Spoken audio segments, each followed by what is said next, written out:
Ako'y isang Pinoy, sa puso't diwa, Pinoy na isinilang sa ating bansa.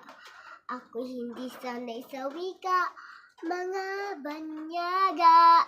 Ako'y Pinoy na mayroong sariling wika, wikang pambansa.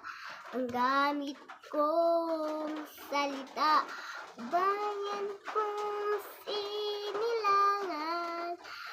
Hangad ko'y lagi ang kalayaan. Sikat Jose Rizal noong nagwika, siya ang nagpangalan sa ating bansa. Ang hindi daw magmahal sa sariling wika ay hindi pa ang amoy sa mabahong isla.